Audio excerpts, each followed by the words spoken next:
перед тем, как нашим коллегам дать возможность задать их интересующие вопросы, я бы обозначил так. Вот приятно всегда беседа двух умных людей. Как сделать так, чтобы число людей, вовлеченных в обсуждение неформальных проблем Северного Кавказа, да и не только Северного Кавказа, России в целом, оно не просто сводилось к обсуждению тем, но и имело какой-то конкретный практический выход. Ведь главный вопрос – это перевод слова в дело. Вы, как человек, который занимается на практике решением этих вопросов, какой рецепт, по-вашему, существует?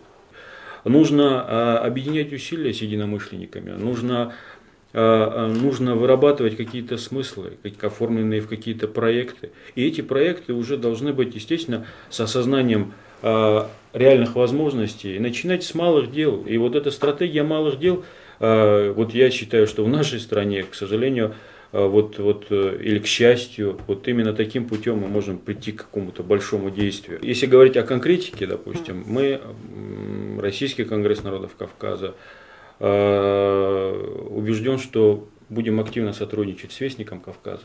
И какую-то, скажем так, форму реализации каких-то проектов, доведения, вернее, проектов до реализации мы покажем на примере нашего сотрудничества. Я думаю, что это очень хорошая идея, и со своей стороны я бы хотел предложить, что наши скромные возможности используйте на то, чтобы число тех ньюсмейкеров молодых, которые вот в вашем пуле работают, расширить и дать им возможность выхода в информационное пространство. Коллеги, пожалуйста, вопросы. 70 лет, который был, когда существовало советское общество, которое очень многого хорошего дало, Ну, в отношении религии, мы помним, что были структуры, которые назвали безбожниками и так далее. И самое главное, самое существенное, что было сделано, и очень было сделано плохо, были ликвидированы те учебные заведения, мадраса, те высшие учебные заведения, где готовили на самом деле знающих людей, то есть этих кадров это тоже люди, которых мы называем духовенством. И, наверное, сегодня главная проблема в том, что потеряно научное познание и знание самого Корана и ислама, с одной стороны. С другой стороны, нет этих кадров, которые могли бы, получившие это образование, медресе это где-то уровень, скажем, техникума или колледжа, как сегодня сказано, да, или высшее учебное заведение, это те же институты и университеты, которые давали не только религиозное, но и светское знание. С другой стороны, экономические проблемы, и третье, демографические проблемы, то есть молодежи больше и работы нет. Это самый высокий уровень безработицы, к сожалению, в Северном Кавказе, в связи с тем, что демография больше молодых людей, которых потребность к работе. В связи с этим особенно актуальным становится кадровая подготовка. Что было сделано с 1991 по 2010 год, какой карт-бланш был дан для этого. И на сегодняшний день можно ли сказать, что есть те учебные заведения, которые готовят на самом деле тех специалистов, которые будут приносить на самом деле ценности Корана, а не то, что придуманные, которые называют разными терминами, но все это не имеет к Корану никакого отношения. Спасибо. Спасибо. К сожалению, приходится говорить о деградации всей образовательной системы, не только в сфере исламского образования. Здесь уровень образовательный был на крайне низком уровне. Да, это касается школ, это касается средних специальных учебных заведений, высших учебных заведений.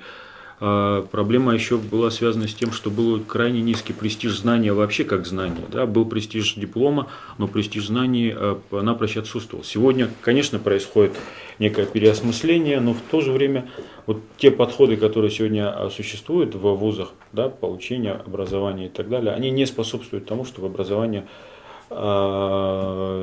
каким-то образом реформировалось. Здесь нужны кардинальные решения, кардинальные какие-то меры.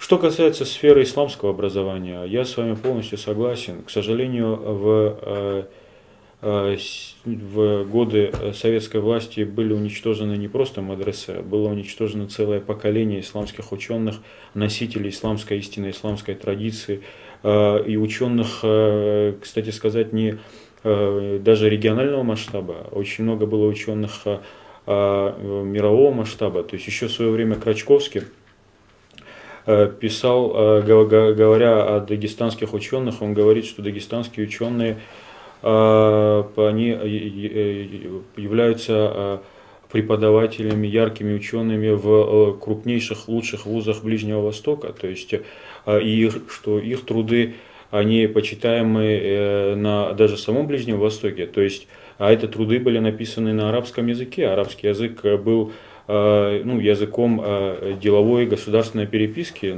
в том же Дагестане. И уровень исламской мысли, исламских знаний на Кавказе был очень высок, и труды их до сих пор преподаются в некоторых вузах Ближнего Востока. Естественно, годы воинствующего атеизма сыграли свое дело, и мы сегодня имеем дело с многочисленными мадресе, институтами, созданными, но в то же время они находятся на крайне низком образовательном уровне. Они не могут дать то, о чем вы говорите.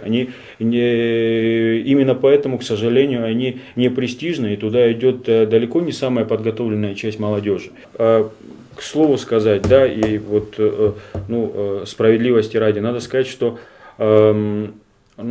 российская политическая власть, она в этом крайне заинтересована.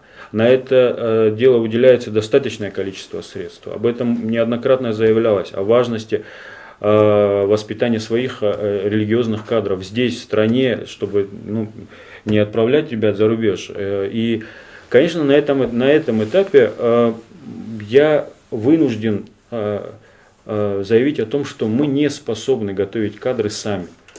Мы не способны силами тех представителей официального духовенства, которые у нас сегодня есть. Но, к слову, скажу, что ни одного выпускника, то есть полноценного выпускника, то есть человека, который получил полноценное религиозное образование, в том числе в зарубежных исламских вузах, нет в лесу.